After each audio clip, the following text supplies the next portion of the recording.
नमस्कार दर्शक तथा श्रोता महानुभावहरू, माइन्डसिफ्ट विथ विनयको अर्को एपिसोडमा यहाँहरू सबैलाई स्वागत छ। आज म यहाँहरूसँग एउटा यस्तो विषयको बारे कुरा गर्न चाहन्छु जसको असर अहिले संसारभर छ, तर हाम्रो नेपाली समाजमा अझै पनि खुला रूपमा धेरै कम कुरा गरिन्छ।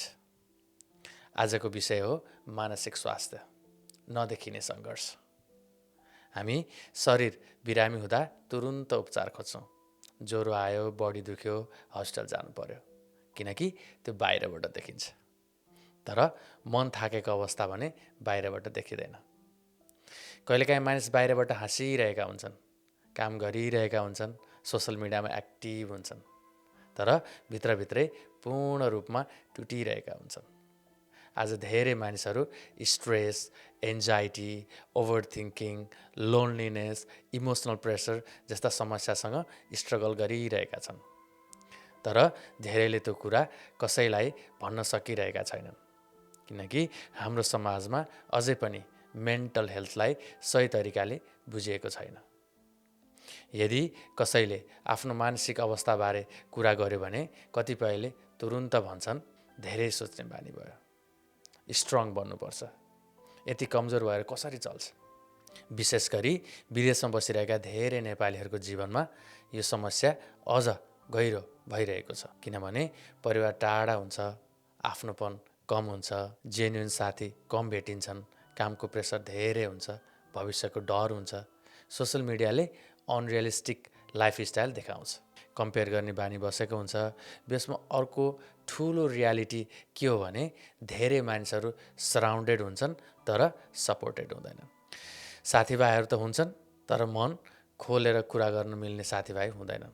धेरै नेपालीहरू अहिले सर्भाइभल मोडमा बाँचिरहेका छन्। फ्युचरका लागि यति धेरै सेक्रिफाइस गरिरहेका हुन्छन् कि प्रेजेन्ट नै हराउन थाल्छ।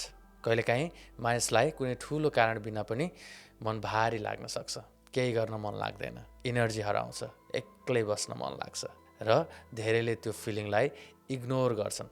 तर लगातार इग्नोर गर्दा समस्या अझ गहिरो हुन सक्छ। मानसिक स्वास्थ्य बिग्रिनुको कारण पनि धेरै हुन सक्छन्। कहिलेकाहीँ यो जेनेटिक वा ब्रेन केमिस्ट्रीको कारणले हुन सक्छ। कसैको परिवारमा डिप्रेसन वा बाइपोलर डिसअर्डरको हिस्ट्री हुन्छ। कहिलेकाहीँ चाइल्डहुड ट्रमा, अब्युज, ह्युमिलेसन्स वा पेनफुल एक्सपिरियन्सले पनि मानिसहरूको माइन्डमा गहिरो असर पार्छ। र अहिलेको लाइफस्टाइलले त झन् धेरै असर गरिरहेको छ।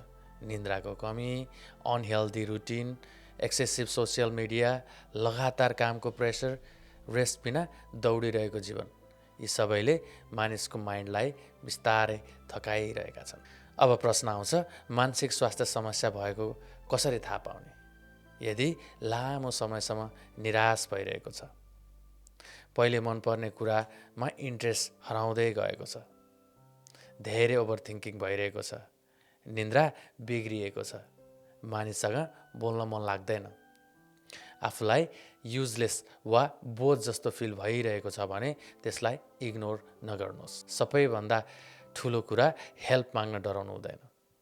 काउन्सिलर, थेरापिस्ट वा मेन्टल हेल्थ प्रोफेसनल कहाँ जानु कमजोरी होइन, त्यो आफ्नो मनलाई बचाउने प्रयास हो। मलाई लाग्छ मानसिक समस्याको सबैभन्दा ठुलो मेडिसिन अन्डरस्ट्यान्डिङ हो।